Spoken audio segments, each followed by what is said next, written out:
We're holding Pesachim, the base. On base at the bottom. We do that today. We're doing that Gimel with Aleph. We're holding the last 3 words on that base on this. And we're made of asking questions on what's the meaning of Does mean day or means night, which is relevant to when we check comments. Since the Mishnah says la ba'asar, do we check comments by day or do we check comments by night? So we had 2 opinions. One opinion said it's by day. One opinion says by night. So we're just bringing a whole bunch of different questions. We're going to finish the questions today. We're in the middle of bringing different questions on the opinions that say it's day or night. So now we're going to finish off with a few more questions on the opinion that says that means day. And we're holding that based on the last 3 words. Meisvei Marzutra. Amar asked the question. Marzutra brings from the Mishnah. It says in the Mishnah, we know, and we're learning in Rambam nowadays, that someone who gives birth has to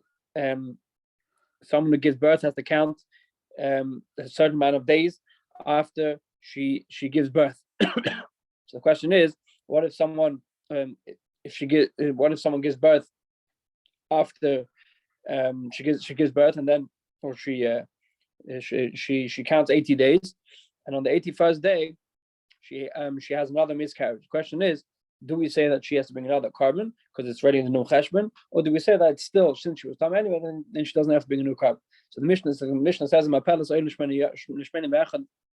someone gives a miscarriages on the 81st day, we don't know what that means in a second.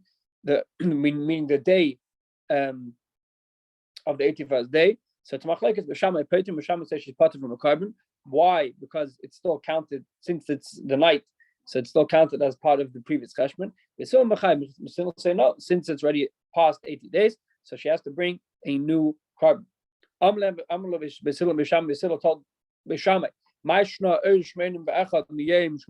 what's the difference between the night of the 81st day or the day of the 81st day? If regarding Tumah, she only has to count 80 days, including the night. So why, when it comes to bringing a carbon, suddenly you're dividing the night from the day? Bishama is saying that if someone has a miscarriage on the night of the 81st day, meaning which in all other places in Torah we start counting by night, why is this different? So anyway, so that's the argument we bring from Midikama says from the fact that Basila asked to Bishamai, the question, what was the question of Basila? Basila was that regarding other dinim, the day starts by night already. And we called it, he still used the terminology of From here we see that means midnight and as opposed to day, and the Shema, that's a proof. Another proof the Gemara brings, Meisvei, the Gemara brings from Brisa, Yachol, Yehinachol, Shlishi, regarding eating a carbon shlamim. So there's different times you can eat karbanis. A carbon shlamim has one of the longest times you have to eat it. So the question, the Brisa says, maybe you can eat a carbon shlamim even the third night after it was brought. But why would I say such a thing? Because I'll make a kavachim. Because vachim nechal. All other kabbalas like carbon trader, for example, I eat them for one day. Yeah, because it says in pasuk b'yom kavan yech, you have to eat on that day. Shlamim nechal mishnei yamim. Shlamim is an exception. A shlamim or carbon shlamim can be eaten for 2 days. Just like when it comes to carbon tight or any other thing, when we say a day, we mean that you can eat even for the night after. So to over here, maybe 2 days doesn't mean 2 days, it means 2 days and 1 night. Why could we say it's a rule that is born out of the night goes after the day? So the night is you have extra night. So that's what I would have thought. Afkan, so that's what we have a special pasuk in the Torah that tells us you have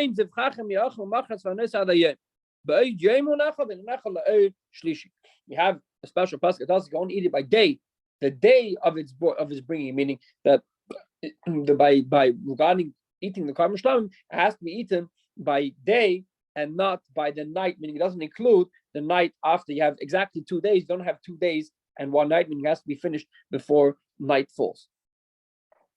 The Gemara continues saying, Yachal Yisarf Miyad, what do you do after the due day comes up, after the third night comes up? What do? Do you have to burn it straight away? Within Why would I say you have to burn it straight away? Because I'll make a comparison. Zvachim regarding other kavanas are covered tied in the which are eaten for 1 day and a night. And Shlam eaten for 2 days and a night. Malalan take a flachila sleifa, just like by other kavanas. You have to burn it straight after if you finish eating it. Afkan meaning straight after the due date. You have to burn it straight away. Afkan take a flachila sleifa, so to by Shlamim. You should burn it as soon as the time comes up. And as soon as it hits night, then you have to burn it. So that's we have a specific pasuk that tells us that it says the leftovers of the meat of a carbon shlamim should be burned by day. But you have to say it for balayla. You have to burn it by day and not by night. Meaning, even though that the Jew that you have to stop eating by night already, but the time you have to burn it is by day. Anyway, why is that? Why is that relevant up here? From that which we mentioned, from that which whole discussion is whether it can be eaten which means the night of the third day. From here we see that night, that means night. We see from here that means night. Another proof that means night. The night of Yom Kippur, which is when we read Kol Nidre, we daven Sheva in Shmones. We say Sheva 7 brachos. Misfadim we say Alchet. Shachris and Spal Sheva. Shachris and 7 brachos. Misfadim you say 8. You do Alchet. But most of Mispal Sheva Misfadim. Most of you do the same thing. You say 8. But Mincha Mispal Sheva Misfadim. Mincha you say 7 brachos and you say 7 brachos and you do Vidui. But Arvis Mispal Me'en Shmoin Asa and by my we done a tefillah which is like Shemona Esrei. Rabbi Chanina Begamliel Amen. Mishum Avesav. Rabbi Chanina Begamliel says the name of his parents. Mispalo Shemona Esrei Shleimus. You say you don't do main Shemona Esrei. You don't do a short version of Shemona Esrei. You do a full version of Shemona Esrei. You have to say Abdallah. You have to say Atach Natanu. V'chein Nadas. Amma She'er Uto Shemona Esrei. Which is both opinions that say Yom Kippur. What does Yom Kippur mean? It can't mean the night after Yom Kippur. It can't be the day of Yom Kippur because we say clearly that Shachas Yom Kippur is Palo Shabbos. So over here has to be night and not day. Now the Gemara brings the last proof that means night. Toshema the Tani the Bay Shmuel learned in the Beis Medrash Shmuel. It says Leile Abba Asa. Yeah, the Gerson Amishin is Abba Asa. But when Shmuel told this. He told this brisa. He said Leili Labasa, the night of Abbas. The night of Abbas, Beit Mitzacham Slate. And there, Amar Eroto, from who we see that Shmuel clearly said that we check chametz by night. So which means that the Mishnah, when the Mishnah said it means we check chametz by night. So all this was a discussion according to what we thought the argument of Rav Huna and Yehuda was, that we thought the argument of Yehuda and Rav Huna was whether is night or is day. So now, obviously, we can't say that means night because that means day because we just brought a whole bunch of proofs that it doesn't mean day. So what are the argument? What is the Yehuda argument? Elas, and it says, Bein Rav Huna, cycle into Rav Huna, cycle into Yehuda. The Koli Am Utu. Everyone agrees is night. So why the argument? Why do they say means light or means day or means light or means night? Well, like pligi Mar ki asra umar ki asra. Marki Asa, each one said the way they called light in their town, meaning Amakim. Basti the Rav Huna Koronag. In the place of Rav Huna, they called night arousing or light. Or Basti the Rav Yehuda Koronag. In the place of Rav Yehuda, they called it night. So basically, there's no Teichendik argument. There's no nafkamina between Rav Yehuda and Rav Huna in halacha. Everyone agrees you have to check comments by night. The question is, what is the terminology that we use to call night? Do we call night as in a positive term, not as a objective term, which is night, as in it's a concept which is darkness, which is Laila, or do we call night as which means the arousing means the day? It's already a beginning of the new day. Says the Gemara, so if means night, just say the simple term night. Why does the Mishnah have to make a whole thing and say we have to have a whole blood of Gemara that has to discuss why it's called if the Mishnah could just say very simple Leil Labas instead of Labas, and it'll solve us all the complications. So the Gemara says Lishna Ma'alia Bu the Nakat. The Tana wants to speak in a Lashon Akir. The Tana wants to speak in a positive or clean terminology. Have a clean terminology. Okay, have you heard about Levi? Can Yeshua ben Levi, like we said in the name of Yeshua ben Levi. A person should never say a negative or bad thing, let a bad thing come out of his mouth. How do we know? The famous Gemara, the Torah added 8 letters as in order not to use a bad word. How do we know? Because it's in pasuk min habehema Torah, min habehema she'enenu Torah. Instead of the Torah saying from the kosher animal and from the Talmudic animal, the Torah doesn't say Talmudic animal, which is only 5 letters. The Torah says asher inenu Torah, which is in total 13 letters. So therefore, we see Torah added 8 letters extra just to say in a positive term. The Papa says the Torah didn't add 8 letters, the Torah added 9 letters. Shenama, because it says in the pasuk, it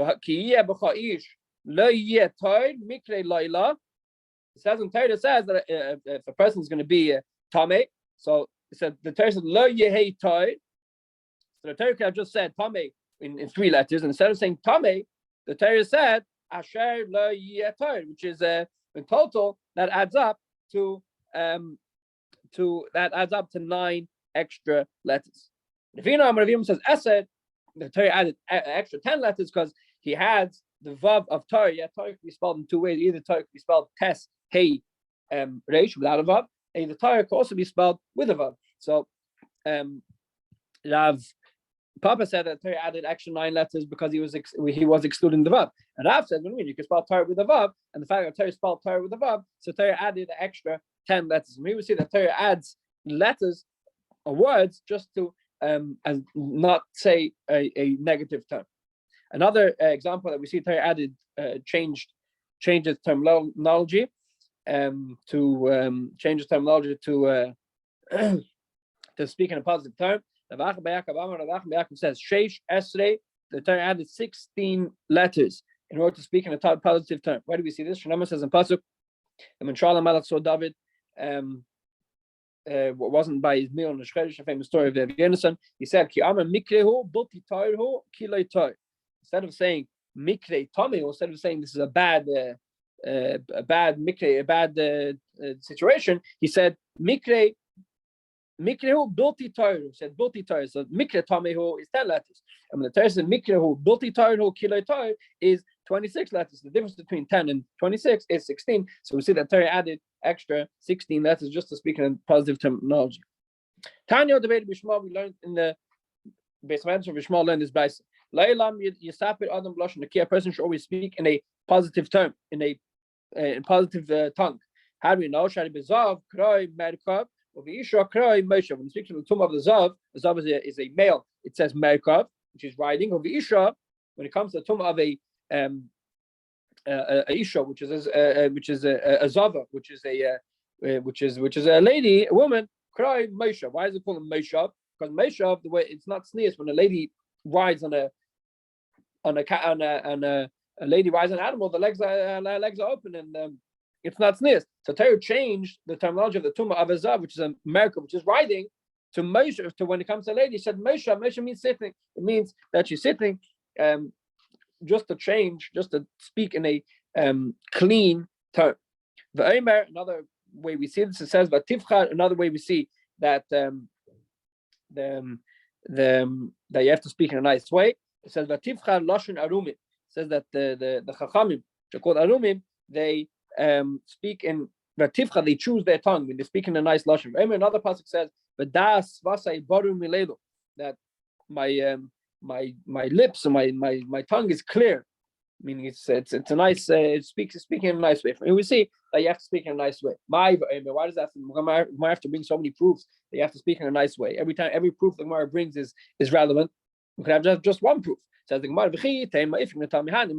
that all the places that we said, the first proof is b'dei Raisa. When you speak up Pesachim of Torah, the first you brought up Pesachim of Torah, Shein and Torah, Pesachim of Torah, then you have to be makbid. Avda Rabbanon loy v'chachamim don't have to be makbid in Lashon Mishnah. It's not to be makbid exactly how you speak. Tashema. Therefore, we bring another proof that the even chachamim spoke in a clean, in a positive term. And if you're going to tell me, maybe Chacham spoke in a clean tone when they spoke about things that Rabbanan speak about, which is Torah. But in worldly matters and random things, maybe like you could speak in a normal way. That's what he said. Was that before extra passage it says that they spoke with a clean tongue. Even in worldly matters. Now Gemara is going back and saying that we see by Azav, by a lady, Torah never called the tomb of Azav a mishkav riding. Torah called it Moshav. Moshav means sitting, because if a lady's riding, it's her legs are open and it's not sneeze. Or V'isha says in Gemara, you can tell me that Torah never uses the terminology of riding by a lady. But says in Pasuk says that Rivka went on the camel.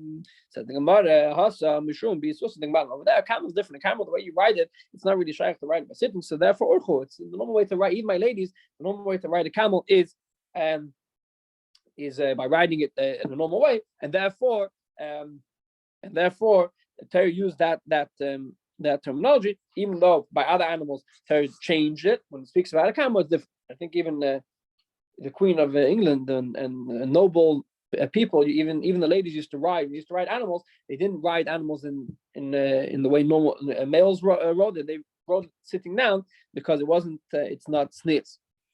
Okay, we're going to stop over here at the bottom of the Gimel Amud Aleph. Tomorrow we're going to start from the last line on the Gimel Amud Aleph. Have a good night and a Freilich and Chanukah. Ja, Freilich und Chanukah.